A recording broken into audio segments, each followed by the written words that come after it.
ꯆꯠꯂꯣ ꯆꯠꯇꯕ ꯌꯥꯗ꯭ꯔꯕ ꯅꯪꯗꯤ ꯌꯦꯡꯂꯝꯂꯅꯨ ꯍꯟꯅ ꯑꯩꯉꯣꯟꯗ ꯑꯩꯈꯣꯏꯅꯤꯒꯤ ꯂꯥꯏꯕꯛ ꯑꯁꯤꯗ ꯇꯝꯂꯝꯂꯦ ꯅꯣꯡꯗꯝꯕꯅ ꯀꯥꯏꯅꯧ ꯌꯥꯕ ꯉꯝꯗ꯭ꯔꯕ ꯊꯃꯣꯏꯅ ꯋꯥꯅ ꯂꯦꯟꯗꯨꯅ ꯂꯩꯍꯧꯔꯤ ꯌꯥꯕ ꯉꯝꯗ꯭ꯔꯕ ꯊꯃꯣꯏꯅ ꯋꯥꯅ ꯂꯦꯟꯗꯨꯅ ꯂꯩꯍꯧꯔꯤ ꯑꯁꯤꯃꯇꯪꯗꯤ ꯍꯥꯏꯔꯝꯈꯣ ꯅꯪꯅ ꯑꯩꯕꯨ ꯍꯤꯡꯈꯣꯔꯥ ꯑꯩꯕꯨ ꯁꯤꯈ꯭ꯔꯣꯔꯥ ꯑꯩꯕꯨ ꯍꯤꯡꯈꯣꯔꯥ ꯑꯩꯕꯨ ꯁꯤꯈ꯭ꯔꯣꯔꯥ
Khanglamdraba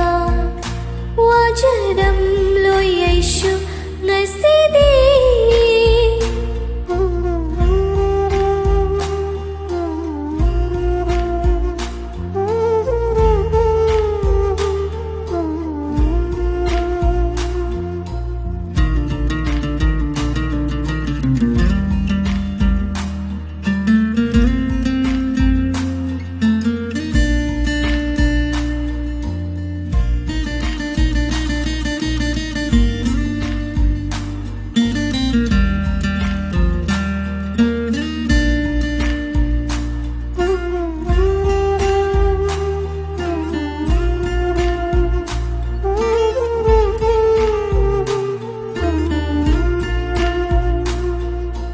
Hamlanu aibu amo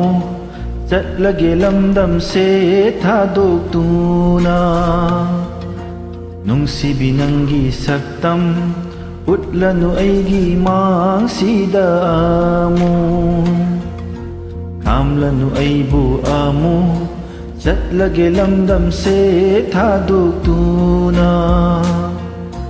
nungsibi nangi saktam utlanu aigi mangsida mo Nangbu uroy dama mafamda Loto na hinglurage ithandata Nungay na layhaw nang di Ay fabataway na punsigi Ashima tangdi hayram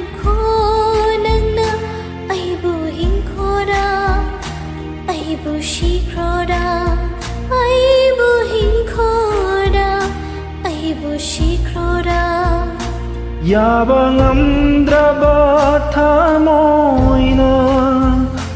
wana lenduna layhauri. Yaba ngamdraba